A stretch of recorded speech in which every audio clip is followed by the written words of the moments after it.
Bessie Harvey, a Southern folk artist who would make something out of nothing. She is known for taking tree roots and branches and creating images out of what she saw in the pile of sticks. She would often meditate during her creative processes and through her visionary art made a communion with God.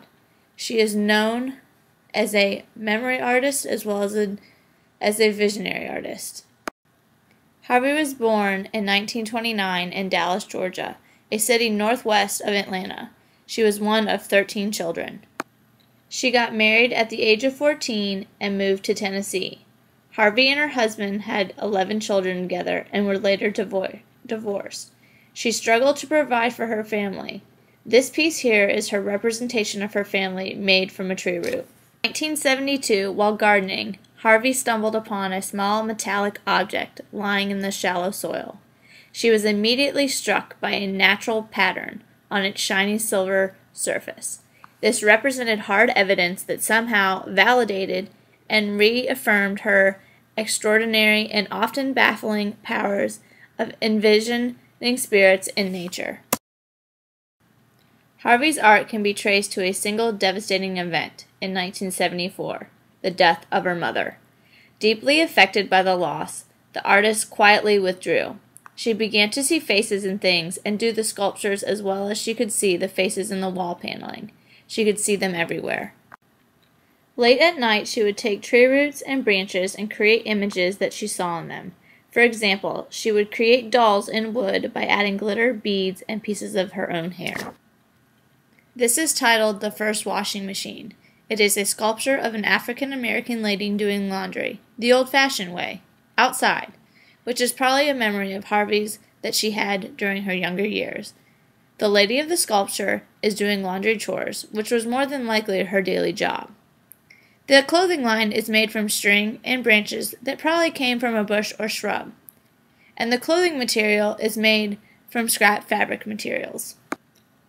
This piece here is named Root Sculpture. Hence the name. The sculpture was made from a tree root.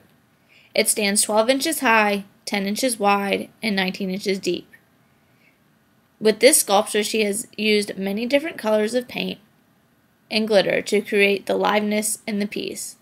The sculpture is originally priced at $1,200. Harvey had a strong interest in her African heritage and often named many of her pieces from an African English dictionary. This here is Queen Ida. She is 29 inches tall and 9 inches wide, and is made from a tree branch.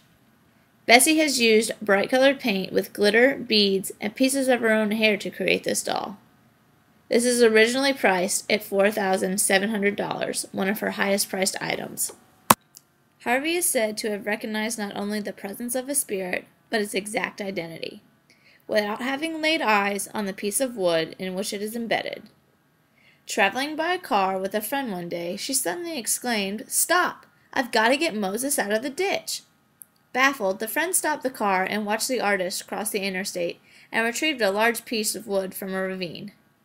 Returning to her studio, Harvey used it in making one of her several versions of Moses and the Serpent.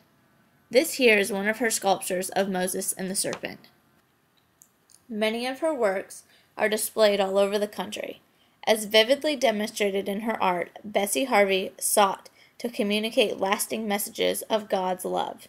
In her eyes, it was a force that promised to transform the world by nurturing hope, reaffirming identity, and dissolving hate.